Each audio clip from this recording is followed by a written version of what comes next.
we all know that we've got to get started in Tinseltown.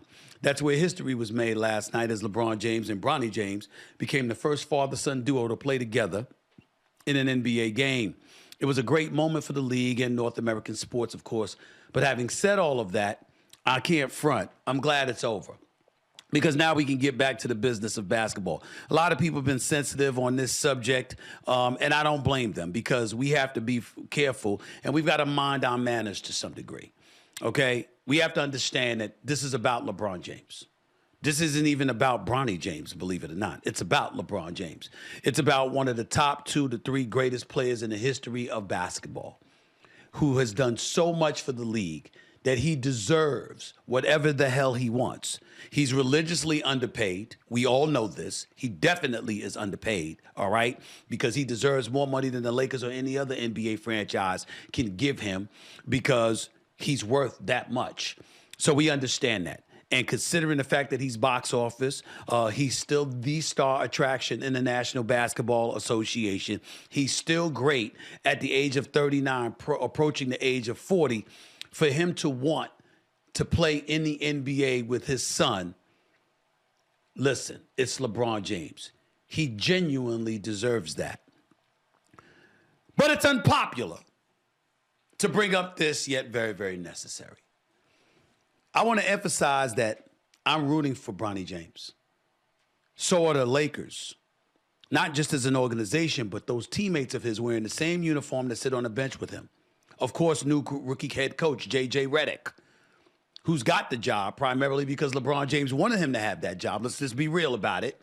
He was coaching his son in Little League, and now he's the head coach of the Los Angeles Lakers, not having been a head coach on any level. You're damn right LeBron had something to do with that. That's why they started their podcast. That might not have been their initial intent. I don't know. Even though with LeBron's brilliance, one could imagine he probably had the foresight to see all of this coming. He wanted Darvin Ham out. He started a podcast with J.J. Redick on the sport of basketball, showing his expertise, his brilliance, because J.J. Redick is a brilliant basketball mind. And as a result, that was going to facilitate him getting the Lakers job. That's neither here nor there. This is about Bronny James. This is about Bronny James and obviously LeBron James. Here's the reality, and it's a reality that can't be escaped. Anybody with a heart, anybody with a core decency about themselves should be rooting for Bronny James. By all accounts, he's a tremendously good kid. By the way, had that heart ailment, had to be hospitalized his first year at USC before the semester and the season even started. Life was in danger.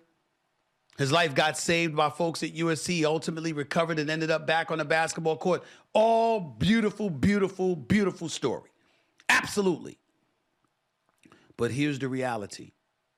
The Los Angeles Lakers elected to have Ken Griffey Sr. and Jr. in attendance last night. Because when you talk about father-son duos, talk about Gordie Howe with his children in hockey. You talk about the Griffeys, obviously, in baseball. You're looking at LeBron James and Bronny James. First NBA father and son step on the court together, beautiful thing. But when you bring Ken Griffey Jr. into the mix with Ken Griffey Sr., I will remind you that Ken Griffey Sr.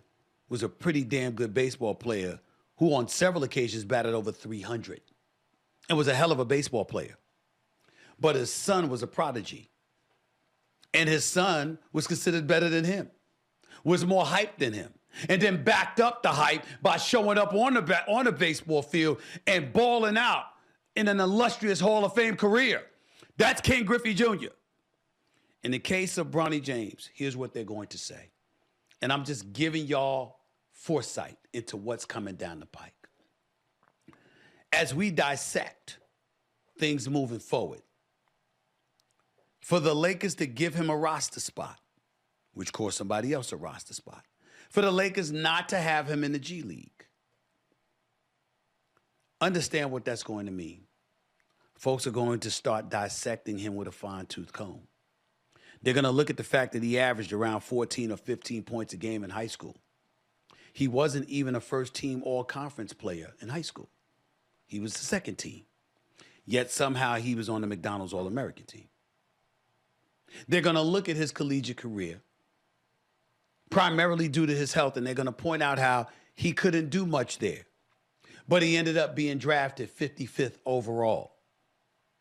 Unfairly to him, they're going to look at the fact that he got about $8 million guaranteed for a 55th overall pick, which is uncommon, but it's happened before.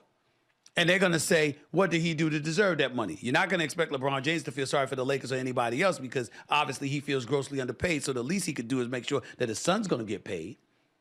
But ultimately, when he's in that lineup and he's getting playing time and there's 3 DNPs that took place last night, and a dude and Rob Dillingham that the Minnesota Wolves had traded up for to get their hands on, there's a first-round pick. He didn't see any playing time last night. And they're going to look at all of these things and they're going to say, LeBron, LeBron, LeBron. And LeBron has made all of this happen. And it's very obvious that he made it happen. It's very obvious that his son wouldn't be in this situation if it were not for him. Now, there's 2 sides of thinking of all of this, and we just got to get it out of our system. And we got to be real about this. Real and fair. Number 1. Somebody very influential in NBA circles and highly supportive of LeBron James wrote this text to me while we were discussing this during my day job on First Take this morning. Quote, why is nobody mad at Jeannie Buss for owning the Lakers? Or Stephen Jones being the heir to take over the Cowboys? Black people have never been in a position of control, so the bar is set so low. The moment they do, you got guys like Mad Dog Russo, who is pure comedy, with about 5% dislike for the LeBron James kind of situations of the world. We all know if this was Babe Ruth and his son, it would be the greatest thing ever. End quote. That's speculation, but possibly on point. But it doesn't negate the fact that Bronny James with LeBron James is not the same as Ken Griffey Jr. and Sr. Bronny has left huge question marks as to what he's capable of. You've got some people that looked at him last night and said he won't last more than 2 years. He's not assertive offensively. He's not that aggressive. He doesn't have a pure jump shot like his teammate, who's the first-round pick, Connect. Snoop Dogg's got me calling Westside Connect out of Tennessee. That's going to be a sharpshooter for the Los Angeles Lakers for years to come. Defense is his thing. He is athletic, but his athleticism isn't necessarily off the charts compared to a lot of people. And then you had 3 dudes who were DNPs, did not play yesterday on the Los Angeles Lakers. So you're going to look at that, and you know it's because of LeBron James that he's in this situation, which brings us to this question that I'm going to bring up. I've said before that I'm a bit reticent towards LeBron about this particular subject because of the spotlight he put on his son, because I didn't think it was going to be fair to his son, because I knew it was going to invite the kind of scrutiny it is now receiving. But we also have to ask Bronny this, because now that he's a pro, we have to judge him the way we'll judge any pro. And I personally am rooting for this kid. I've never really watched him play. So I want to see and watch his growth and development, and I swear to you, I'm rooting for him. What a great kid he is. Always a nice kid. But you do have to get to a point where you ask, how much of this favoritism are you willing to embrace as a young man now? Because you got kids out there that don't want their parents greasing the skids and facilitating a path, an easier path to prosperity for them. They want to go out there and earn it. Now, he has an opportunity to do it because he's on an NBA roster. And even if he gets to the G League, you still have an opportunity to do it. But at some point in time, there has to be something about you that says, I'm not okay with Pops paving the way for me. I got to blaze my own trail. And as these weeks and these months and these seasons go on, somebody's going to ask that about him. And his play is going to have to answer. That's just the way that it is. But I wish him nothing but the best. I really, really do. I'm rooting for him.